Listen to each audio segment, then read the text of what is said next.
A paz do Senhor. Amém? Como vocês estão? Firmes? Amém. Eu convido você a abrir a sua Bíblia no segundo livro de Reis, capítulo 18. Segundo livro de Reis, Reis está lá no Antigo Testamento, capítulo 18.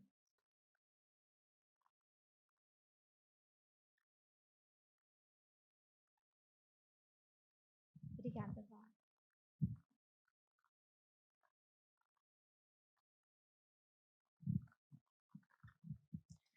Hoje a história é longa.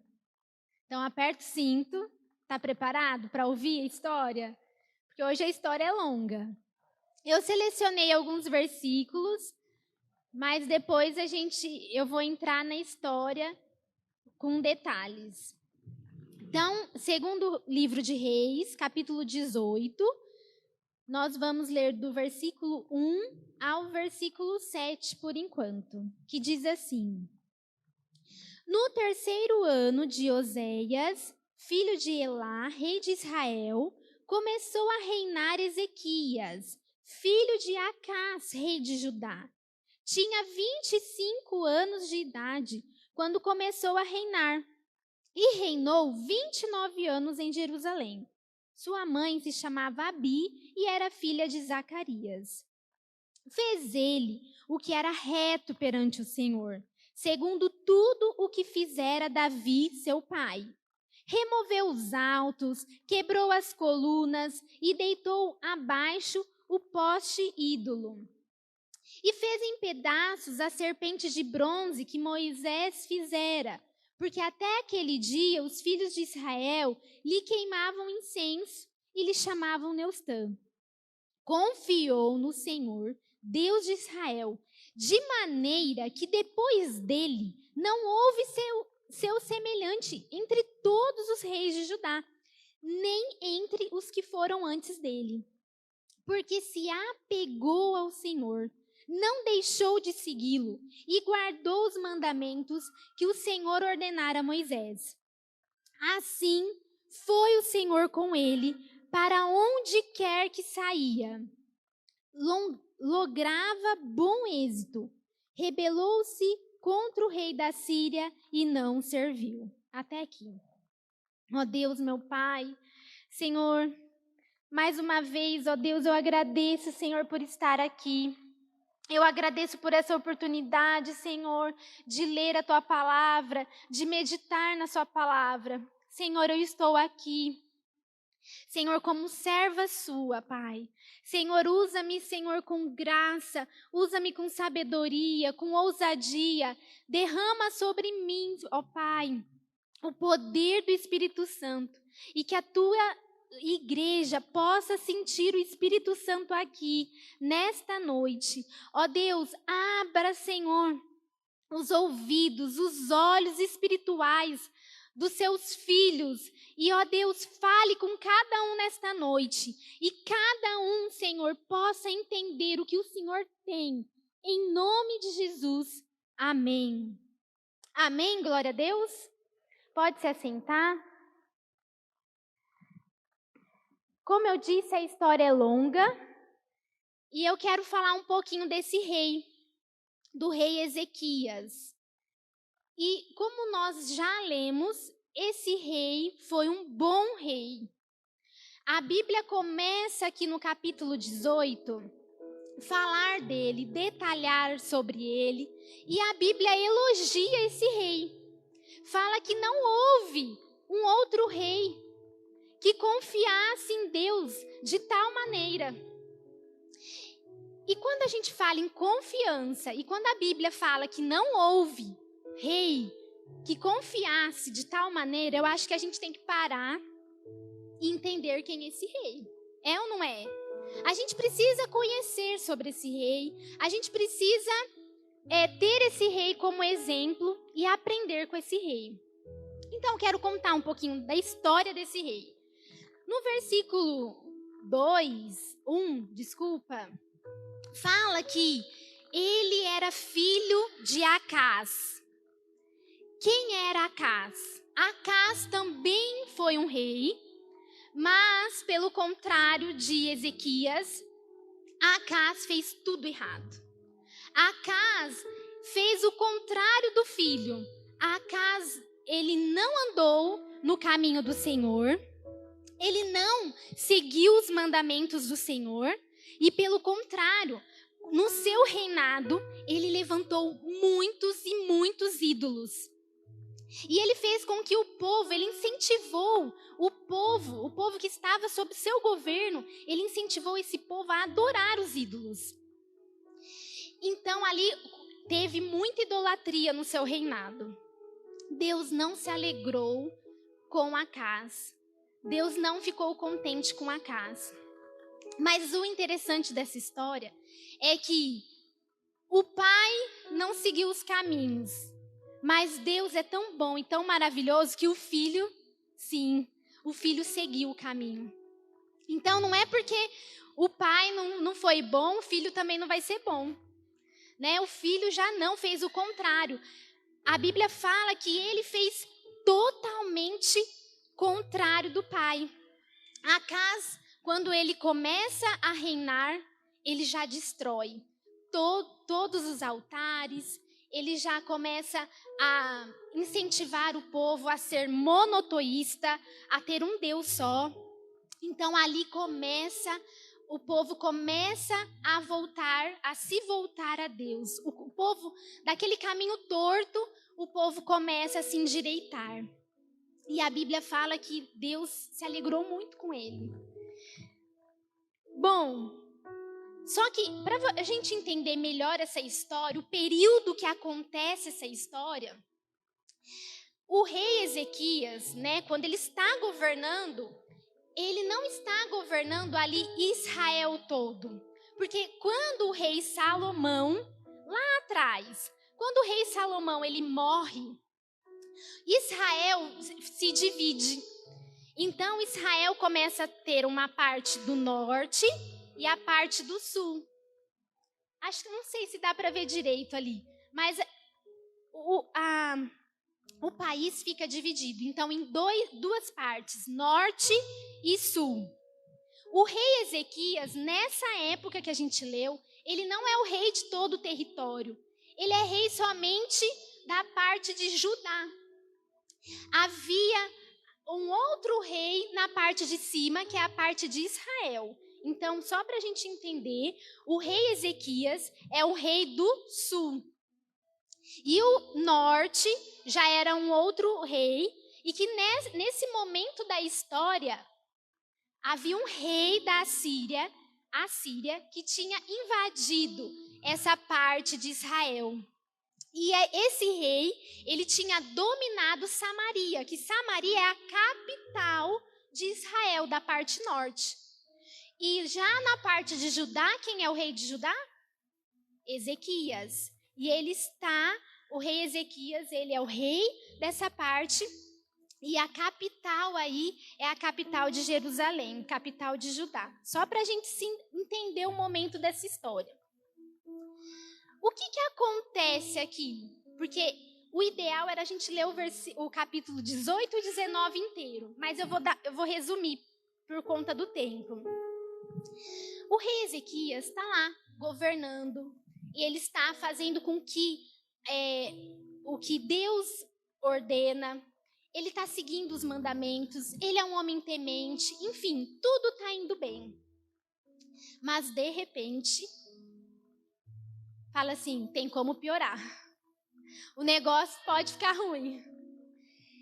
De repente, Ezequias, vai uns mensageiros até Ezequias e fala que o rei que invadiu Samaria, que o rei Senaqueribe, que invadiu lá a parte de cima, esse rei também quer invadir Judá.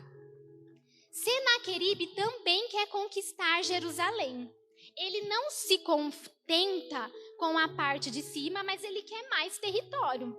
E aí ele manda mensageiros para Ezequias e começa a afrontar Ezequias. Ele começa a defamar Ezequias, ele começa a defamar o exército de Ezequias, ele começa a defamar Deus, ele começa a zombar de Deus. Quando esses mensageiros vão até Ezequias, que eles falam tudo que o rei Senaqueribe manda, o rei Ezequias toma uma atitude.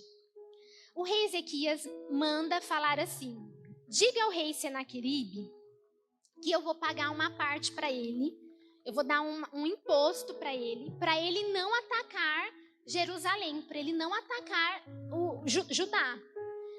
E aí, de primeiro momento, Senaqueribe aceita esse dinheiro. Só que vocês acham que ele vai se contentar com isso? Não, ele não se contenta com isso. Aí passa mais um outro momento, ele vai até o rei Ezequias e começa de novo a afrontar Deus, o nosso Deus, o Deus de Ezequias. E o engraçado é que quando o rei Ezequias manda os mensageiros para lá, os mensageiros começam a falar, não começam a falar a língua diplomática da época. A língua diplomática da época era aramaico. Então, quando esses mensageiros chegam até Ezequias, eles não usam essa língua, que era a língua, como se fosse a língua mundial ali, como o inglês é hoje. Ele não usa essa língua. Ele começa a falar a língua judaico. A Bíblia fala lá no capítulo mais para frente do 18, que os mensageiros começam a falar em judaico. E aí eu pergunto para você, por que será que eles começam a falar em judaico? O pessoal que estava em nome do rei Ezequias, os outros mensageiros do lado de cá, fala assim para eles: mas por que vocês estão falando em judaico? Pode falar em aramaico, porque a gente entende. Nós conhecemos a língua, nós entendemos aramaico. Sabe o que os mensageiros falam? Eles falam assim: não, a gente quer falar a língua do povo, porque nós queremos que todo mundo, o povo, escute o que nós estamos falando. E sabe o que eles estavam falando? Eles estavam zombando de Deus. Então eles queriam que o povo, a população da época, também ouvisse aquela zombaria. E o engraçado que eu acho dessa história, porque quando o inimigo vem afrontar o povo de Deus, ele sai falando só para um? Ele sai falando para um monte de gente. Então uma coisa vira um converseiro. E todo mundo precisa saber da afronta, todo mundo precisa ouvir da vergonha. Então esses mensageiros começam a falar para o povo ouvir aquela afronta. E o que eles falavam? Eles falavam assim para o rei Ezequias: nós vamos entrar aqui no seu território e nós vamos dominar o seu território. E você acha que o seu Deus vai ganhar de nós? Você acha que o seu Deus vai vencer de nós? O Deus do Egito não venceu. Aí ele começa a falar todos os territórios que eles conquistaram. Porque eu não falei uma coisa. Eu não contei quem era o rei Senaqueribe. O rei Senaqueribe, ele era o rei mais potente da época. Ele que destruiu a Babilônia. Com muito esforço, mas destruiu a Babilônia. E por que eu falo isso? Porque não era qualquer um, não era qualquer rei. Era aquele rei que dava medo mesmo. E quando ele capturava o povo, ele fazia uma chacota. Ele pendurava, ele fazia daquele povo conquistado uma vergonha mesmo, uma humilhação. Então não era qualquer rei. Então quando ele começa a falar as coisas para o povo, quando ele começa a falar as coisas para os mensageiros de Ezequias, ele começa a afrontar, ele começa a falar: quem é esse Deus? Esse Deus pode fazer alguma coisa? Porque o Deus do Egito não fez, o Deus de tal lugar não fez, ninguém fez, o seu Deus vai fazer? E aí ele não termina a humilhação, porque o exército de Judá era minúsculo. O exército de Senaqueribe era imenso. Então, quando ele vai afrontar também, os mensageiros falam assim para ele, para o povo de Judá, para o povo de Ezequias. Fala assim, olha o que eles falam. Nós até emprestamos 2.000 cavalos para vocês lutarem contra nós. Se é que vocês têm gente para montar no cavalo. Estão entendendo? Eles zombando mesmo. A gente empresta 2.000 cavalos para vocês lutarem contra nós. Se é que vocês têm 2.000 soldados. Quer dizer, olha o número reduzido do exército de Judá. Era muito pequeno. Os mensageiros, então, eles vão até Ezequias. Quando eles contam tudo isso para Ezequias, e o que eu quero agora, eu quero que você imagine a história, tá? Imagine você nesse tempo, imagine você lutando contra esse rei cabuloso, com esse rei que ele entrava nas batalhas e ele ganhava. Imagine como o rei Ezequias ficou. Imagine só, se coloca na história. Quando Ezequias ouve essa história, quando os mensageiros relatam tudo o que aconteceu, Ezequias, ele rasga suas vestes, ele põe pano de saco, ele vai até a casa do Senhor, até o templo, e lá ele ora a Deus. E lá ele faz uma oração ao Senhor. E ele fala assim para o Senhor, Deus, ele não está errado. Senaqueribe não está errado, porque Senaqueribe, ele invadiu mesmo o Egito. Ele destruiu o Deus do Egito. Mas o Deus daqueles povos é Deus de bronze, é Deus de metal, é Deus de madeira. Mas o Senhor é o Deus vivo. E o Senhor não pode deixar isso acontecer, porque Ele quer envergonhar o seu nome. E o que eu acho lindo nessa história é que ele exalta o Senhor. Ele fala, tudo bem, ele conseguiu atacar os outros povos. Porque lá eram deuses com letra minúscula. Mas aqui não, Senhor. Aqui o Senhor é o Deus vivo. E é o Deus que opera, o Deus que pode. E a história conta que quando ele está lá, orando, se rasgando ao Senhor, buscando o Senhor, Deus fala com o profeta Isaías. O profeta Isaías é daquela época. E Deus fala com o profeta Isaías.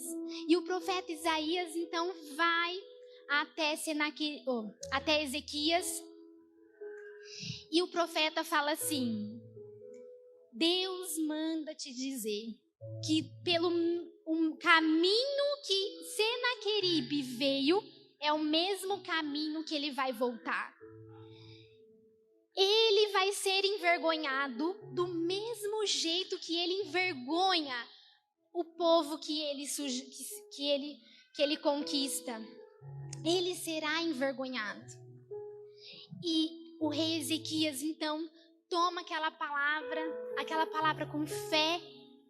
E naquela noite, na madrugada, algo acontece. Lembra que eu falei que o rei Ezequias já queria invadir?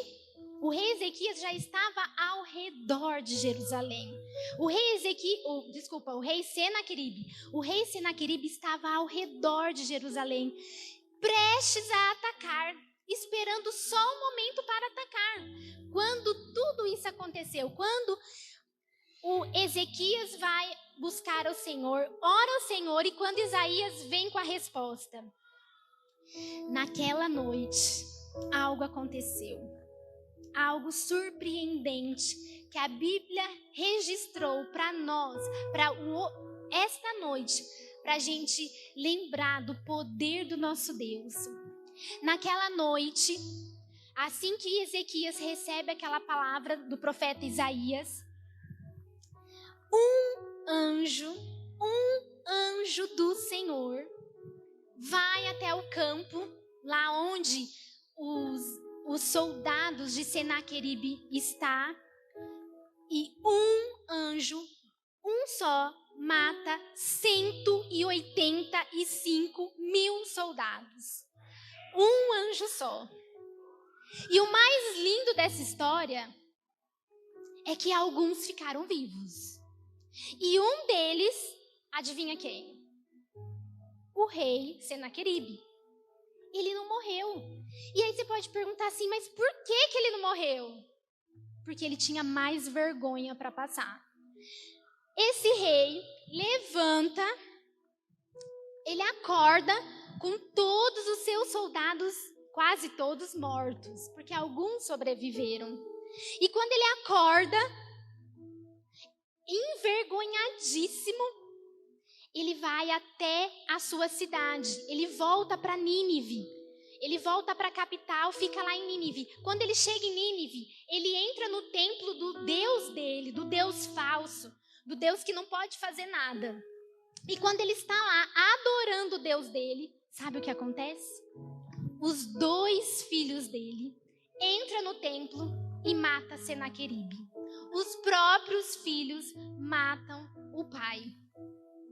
É vergonha ou não é? É vergonhoso, não é? Não foi nem o povo de Judá que matou. Foi os próprios filhos que mataram mesmo. E tá aí a promessa, quando Deus falou para Isaías que ele, do mesmo caminho que ele foi, ele volta e que ele seria envergonhado, porque ele foi morto pelos próprios filhos. Amém?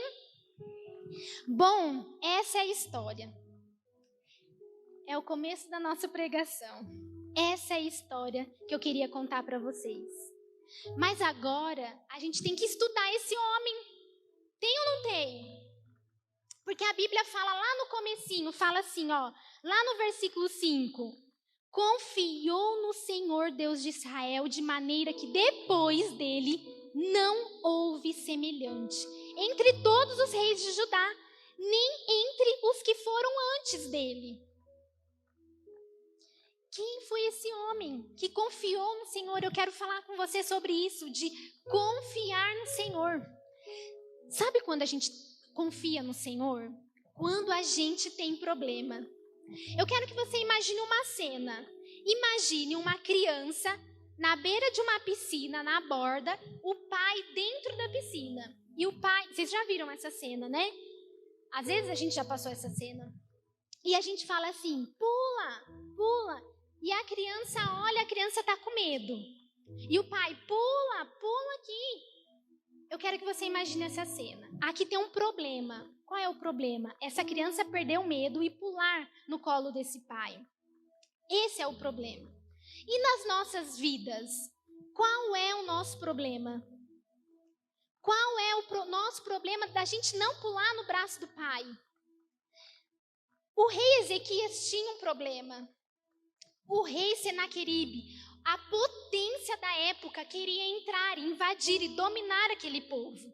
Mas ele escolheu confiar no Senhor. Ele escolheu confiar no Senhor. E ele escolheu confiar de um jeito que a Bíblia mostra pra gente que não houve outro rei que confiasse como ele. E o que é mais lindo dessa história é que esse homem era rico ou não era? Era rico. Ele tinha uma certa vantagem em relação aos outros reis? Tinha. Ele não estava tendo vantagem ali com Senaqueribe, mas ele tinha coisas para se apoiar. Mas o interessante é que ele não se apoiou em coisas. Ele se apoia no Deus vivo, porque o que eu quero que a gente pense nesta noite é que quando a gente tem algum problema, para onde a gente vai? Para onde a gente corre? Quando eu tenho algum problema, para onde que eu corro? Para onde que eu vou? Eu preciso ir para os pés do Senhor. Eu preciso ir para a cruz. Eu preciso ir para Jesus. Ele é o meu socorro bem presente. É isso que nós temos que ter, essa confiança. Esse rei mostrou em quem ele confiava. E nós precisamos disso também. Para onde nós vamos? Quando nós temos medo, quando a angústia bate, quando a ansiedade bate, para onde nós vamos? Amém? O versículo 6 fala assim pra gente: porque se apegou ao Senhor, não deixou de segui-lo e guardou os mandamentos que o Senhor ordenara a Moisés. Eu não sei, mas quando eu li porque se apegou ao Senhor, eu pensei assim: apegou? O que é esse apegou? Porque se apegou ao Senhor.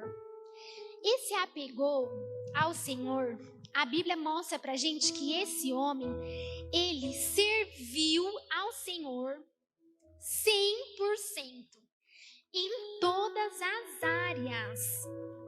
Não foi 10%, 20%, 30%, 80%.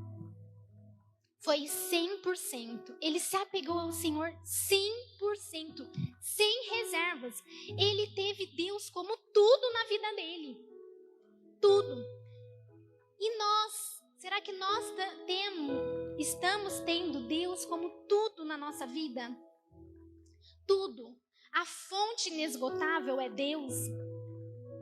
Ou eu busco Deus quando eu só tenho problema? Ou eu busco Deus quando as coisas não estão indo bem? Ou eu me lembro de Deus quando, não tenho nada para fazer hoje? Então hoje eu vou. Tem alguma coisa importante? Não tem? Então eu vou.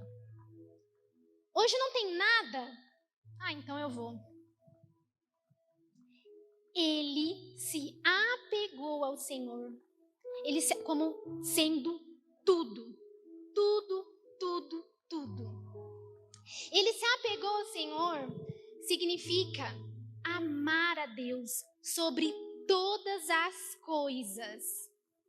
Amar a Deus sobre tudo. Sobre tudo e sobre todos.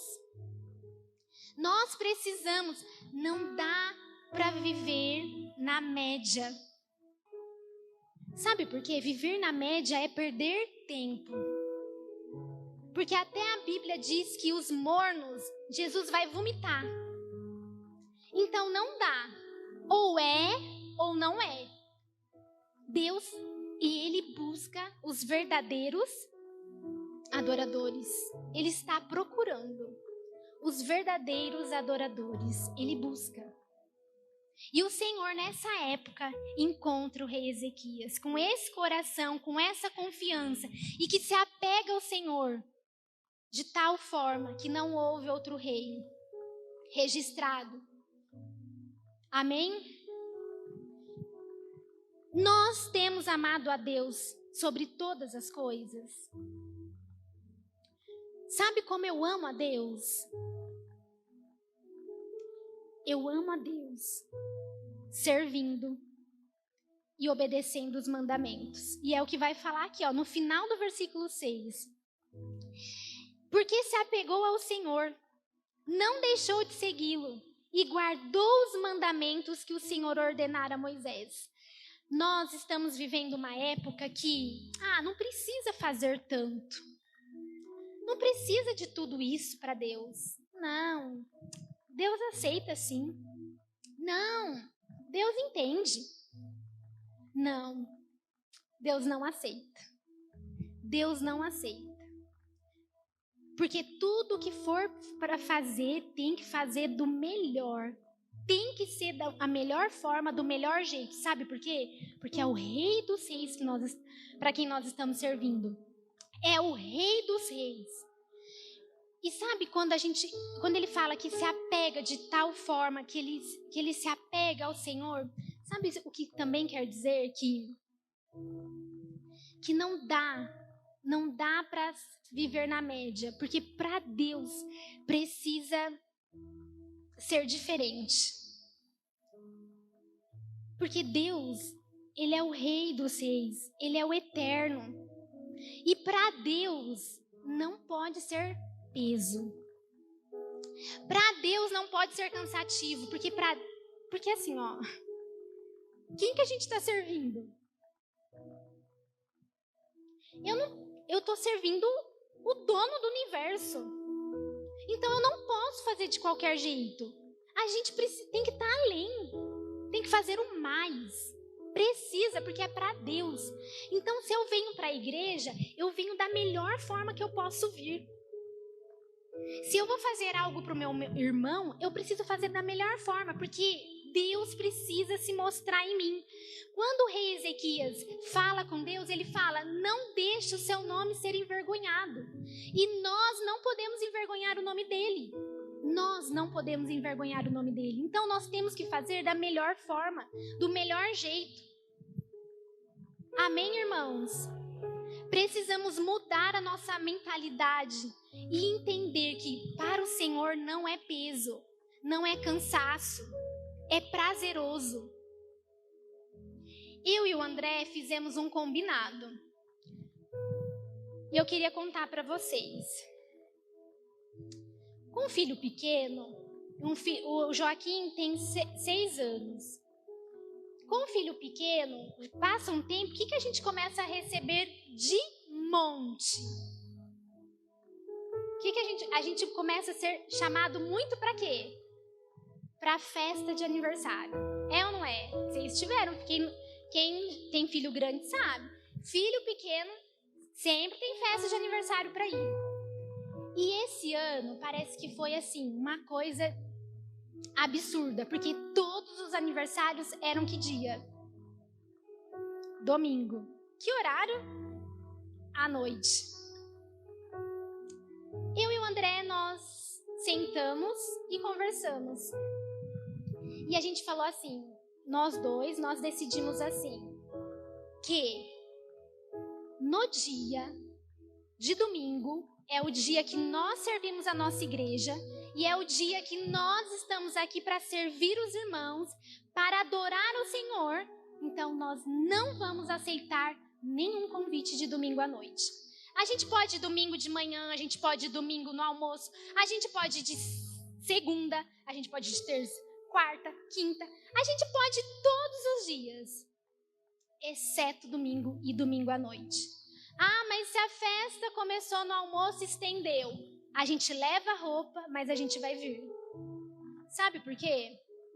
Eu e o André somos até maduros espiritualmente, mas eu e o André somos exemplo para minha casa. E nós entendemos que no dia do Senhor, nós não abrimos mão. Mas, Fran, o dia do Senhor é segunda, é terça, é quarta, é quinta. Mas eu venho na igreja de segunda? Não. Eu venho de terça? Não. O domingo é dele. E eu dou o domingo para ele. E a minha casa inteira está sabendo disso. E a gente se organiza para isso, porque o domingo é dele. Amém?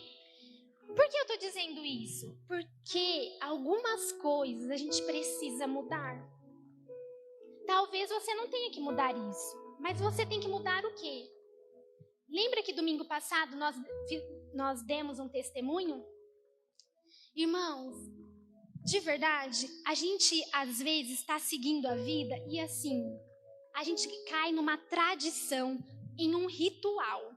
Ritual, acordar, vir para a igreja, fazer as coisas, ritual. Às vezes a gente lê até um versículo e a gente nem presta atenção nesse versículo, porque é um ritual. E sabe quem acontece muito isso? Crente velho. Crente que já é da igreja.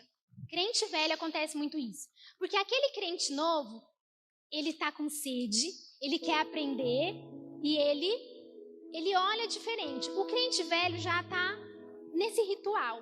E eu tô falando isso por mim, pela minha casa. E nós estávamos num movimento muito assim, vamos fazer. E aí, quando tudo aconteceu, que vocês ouviram o testemunho, Deus me deu uma sacudida. Deus falou comigo de uma certa forma, e Deus falou assim, e eu senti assim, meu Deus, que vida é essa que eu tô vivendo? Que vida é essa? Fazer as coisas no automático, de forma mecânica.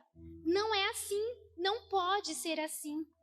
E aí a minha casa inteira mudou, nós mudamos, eu comecei a envolver o Joaquim nas coisas, eu comecei a fazer ele decorar versículo, porque quem não aprendeu versículo assim? Nós aprendemos, nós que somos mais velhos, Nós decorávamos versículos. E hoje as crianças decoram? Não. Malemar a gente ora de verdade. Malemar a gente rasga o coração de verdade. Mas o que eu quero dizer é que a minha casa passou por essa estruturação. E o que eu quero dizer é que eu quero convidar você para esse movimento. Que a sua casa também passe por essa reestruturação. Mas, Fran, minha casa está indo muito bem. Mas pode melhorar. Pode ou não pode? Pode melhorar. E você que é o dono da casa, você que é a cabeça da casa, você que é a alegria da sua casa, mulher, você tem que olhar e ver o que eu posso mudar aqui. O que eu tenho para fazer aqui. O que eu preciso. Tá bom, mas pode ficar melhor. E é esse convite que eu quero te fazer. O que pode melhorar? Porque a gente não pode viver na constância. Não pode. A gente tem que viver além. Eu e você, nós precisamos disso. Amém? Amém, glória a Deus.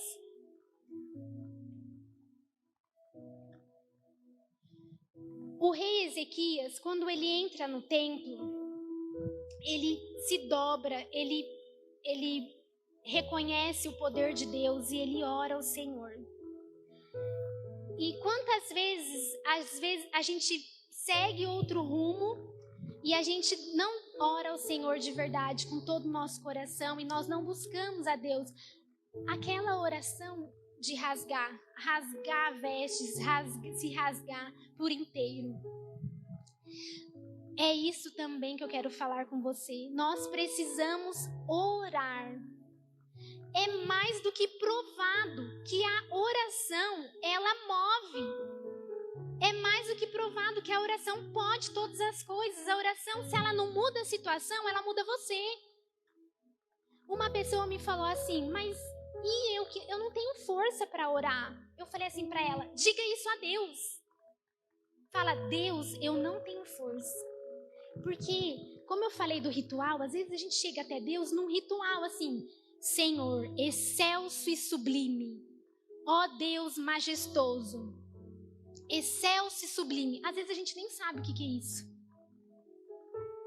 Então não é isso. Isso não é oração.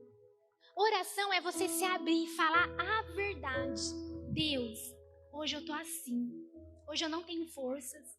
Eu não tenho nem vontade. Eu tô aqui porque a sua palavra manda. Mas eu estou aqui. Oração é conversar com Deus. É se abrir para Deus.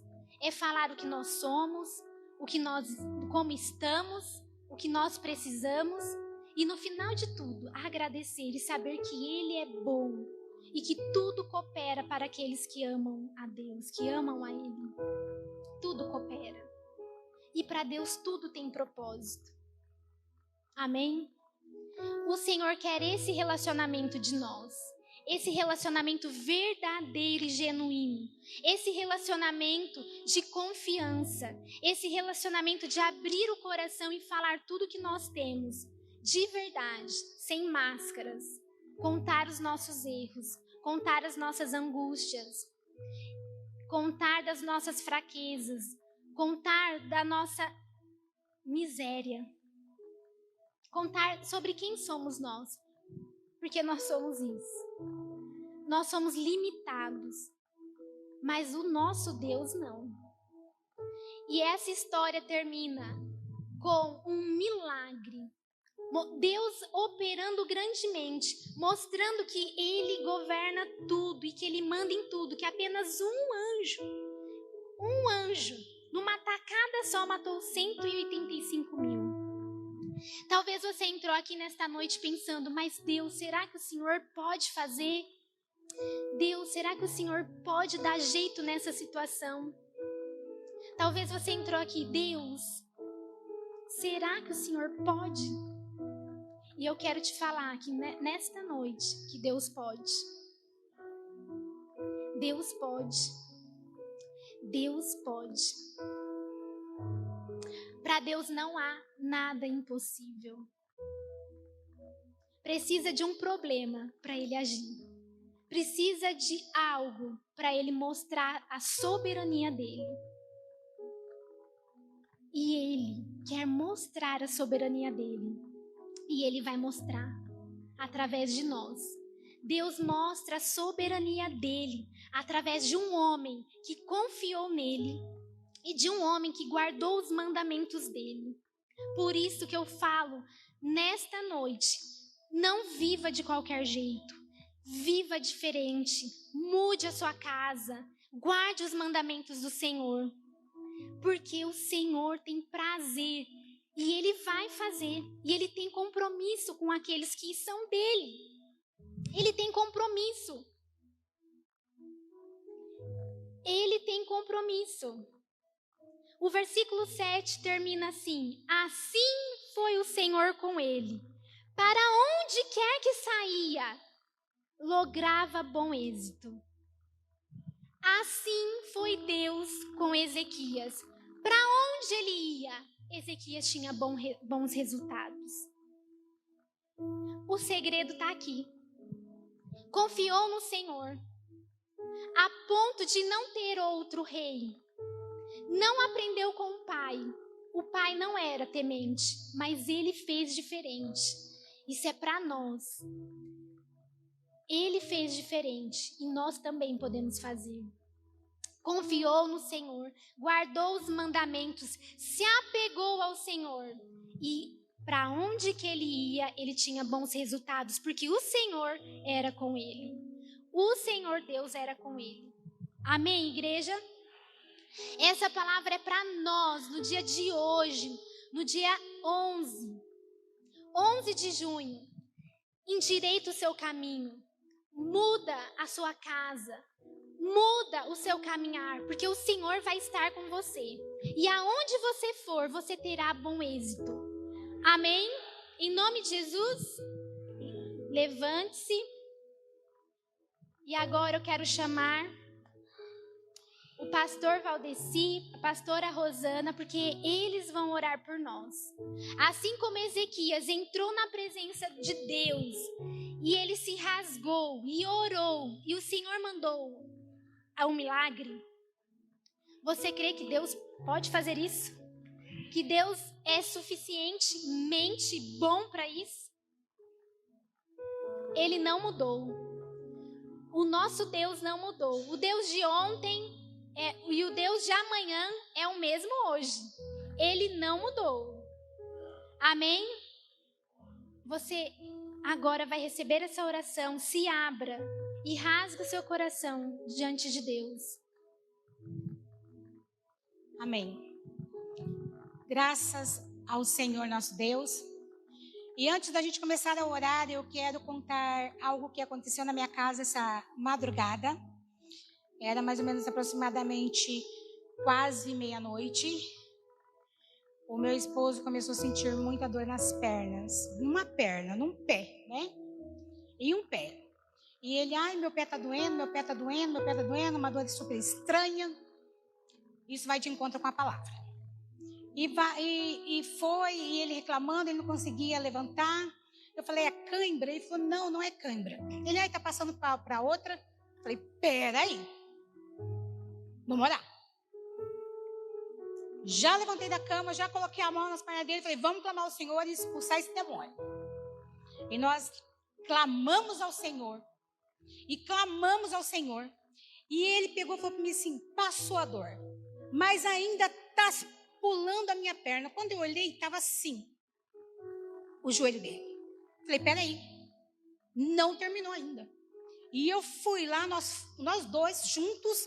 E eu com a mão na perna dele, guerreando. Falei, Satanás, aqui você não tem poder não. Acabou. Acabou. Amém, igreja? Tem hora que nós temos que chegar para ele e falar assim, acabou a sua manifestação aqui. Porque quem manda neste lugar, quem manda na minha casa é o Senhor. É o Deus do exército, é o Deus do rei Ezequias. Então é ele que tem o poder para curar, para restaurar, para manifestar a cura dele sobrenatural. E disse para o meu marido, acabou essa vida do natural. Acabou. Zerou o natural. Nós vamos olhar o espiritual. Porque muitas vezes nós vemos coisas na nossa casa e nós falamos assim: ah, é natural. Ah, mas isso acontece. Ah, mas isso daqui, acontece. É natural. Vamos parar com isso e vamos olhar para o espiritual, com os olhos espirituais. E vamos ver que Satanás, muitas vezes, ele se levanta para fazer coisas na nossa vida e a gente achar que é natural e é normal. Se a gente não tivesse tomado essa atitude de madrugada, ele estaria até hoje com a dor nos pés e sem poder andar. Eu falei, não, chega, basta. Amém? Então hoje, nesta noite, você aí como servo de Deus, como sacerdote da tua casa e como mulher da tua casa, você vai orar ao Senhor e clamar por Ele, pelas coisas que você acha que está normal. Sabe quando você acha assim, ah, meu filho está meio doentinho. Ah, é normal, estava na escola, pegou um resfriado. Mas fica direto resfriado? Ah, meu filho só anda no antibiótico. Ah, é normal. Não é normal. Amém, igreja? Não é normal. Então nós vamos orar ao Senhor. Amém? Começa a clamar ao Senhor e começa a convidar a Deus para entrar na sua vida e fazer mudança extraordinária na sua vida. Sabe por quê? Você está vivendo, essa palavra de hoje foi um remo para nossas vidas. Porque a gente tem que conquistar as promessas de Deus sobre as nossas vidas. A promessa de Deus financeiras, a promessa de Deus que Deus tem para nós. Chega de miséria, chega de falar que não tem dinheiro para isso e para aquilo. Acabou, gente. Amém? Vamos começar a viver o sobrenatural de Deus, a cura do Senhor. Porque o Senhor está aqui nesta noite para curar, para restaurar a sua vida, restaurar o seu casamento, em nome de Jesus. Senhor Pai Todo-Poderoso, em o nome de Jesus Cristo, nós entramos, Senhor, dentro da Tua palavra nesta noite, que foi pregado aqui. Senhor, e nós oramos ao Senhor, que agora, Senhor, nesta noite, acabou as artimanhas de Satanás sobre as nossas casas, sobre as nossas vidas, sobre a vida dos nossos, em nome de Jesus. Está destruído toda a situação financeira, tudo aquilo que Satanás vem e rouba das nossas mãos, tudo aquilo que nós recebemos, nosso salário, e Satanás vem e rouba, é como se fosse um saco furado. Acabou nesta noite em nome de Jesus, porque nós declaramos sobre a nossa vida a vontade de Deus, a misericórdia de Deus, em nome de Jesus. Que a cura do Senhor venha sobre a nossa casa, que a cura do Senhor venha sobre os nossos filhos, sobre o nosso marido, sobre os nossos filhos. Demônio não tem parte com a nossa vida. Satanás não tem parte com as nossas finanças, não tem parte com a nossa saúde. Em nome de Jesus Cristo, nós não vamos aceitar mais as coisas que Satanás manda sobre as nossas vidas, sobre a nossa família, sobre a nossa casa. E nós não vamos achar mais normal tudo que acontece. Cai por terra agora em nome de Jesus Cristo todo o ataque de Satanás sobre as famílias da igreja, sobre a família deste mundo, sobre o povo de Deus, em nome de Jesus Cristo, em nome de Jesus. Vamos parar nesta noite, nós não vamos mais aceitar as comandas de Satanás sobre a nossa mente. Senhor, coloca a mão na sua mente, na sua cabeça. Senhor, quem manda na minha mente é o Senhor. Quem comanda a minha vontade é o Senhor. A minha vontade não sou eu que mando nela, mas a minha vontade é do Senhor. Eu vou fazer aquilo que é da tua vontade, porque eu quero mudança na minha casa, na minha família. Senhor, eu não aceito mais o comando de Satanás sobre a minha vida, sobre a minha família. Não é normal o que acontece na nossa casa. Não é normal namorar namorado dormir com namorada solteiro. Não é normal. Não é normal. Nós temos que tomar uma postura nesta noite. Nós não podemos aceitar coisas que nós achamos normal, que o mundo traz para nós. Em nome de Jesus Cristo, nós repreendemos toda a fúria de Satanás contra a família de Deus, contra o exército de Deus que está aqui. O exército que Deus colocou aqui na JCR para poder guerrear. Em nome de Jesus, mulheres guerreiras, homens guerreiros, homens fortificados pela presença e pela graça de Deus.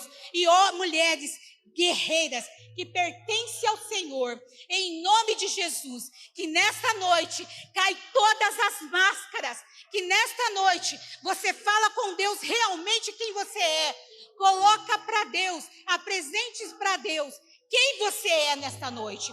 Senhor, eu sou isso, eu sou aquilo, e eu quero que o Senhor me muda, Deus, porque eu preciso da mudança do Senhor na minha vida, para viver o extraordinário do Senhor, porque o Senhor tem para mim perfeito, a sua vontade é perfeita, boa e agradável. E eu vou viver o melhor do Senhor na minha vida. Este ano, profetiza igreja, eu vou viver o melhor do Senhor esse ano.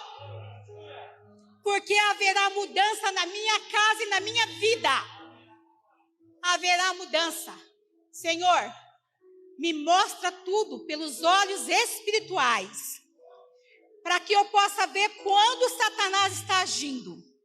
Não me deixa cega, não me deixa cego, porque eu quero ter os meus olhos voltados para o Senhor, para poder enxergar aquilo que não é do Senhor. Mas eu quero voar,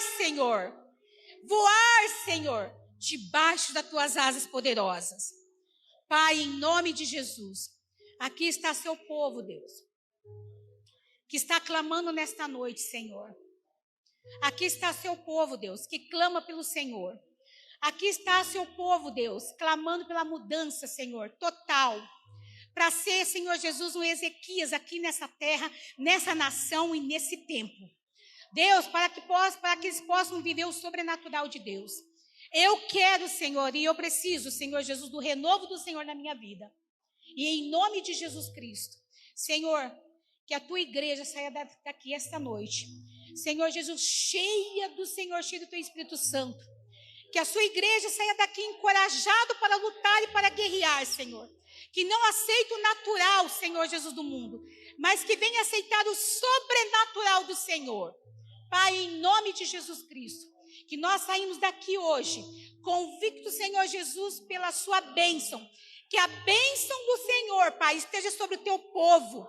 Que o sangue do Senhor, Pai, esteja sobre o teu povo. Senhor, que esta semana seja uma semana de vitória, de garra, de oração, de convicção, que Deus está agindo na sua vida. Amém? Em nome de Jesus Cristo, em nome de Jesus. E que essa semana vocês recebam surpresas do céu. Que essa semana seja uma semana diferente. Você não entrou aqui por acaso. E você não veio porque alguém te convidou. Você veio por causa do Espírito Santo de Deus que trouxe você aqui. E você vai ter uma mudança extraordinária. Mas, se você viver a palavra de Deus. Amém? Não tem como Deus agir na sua vida se você não viver a palavra de Deus. Mas quando você vive a palavra de Deus, não tem como você não ter realizações, não ser próspero, não ter saúde e não ser bem-aventurado. Amém?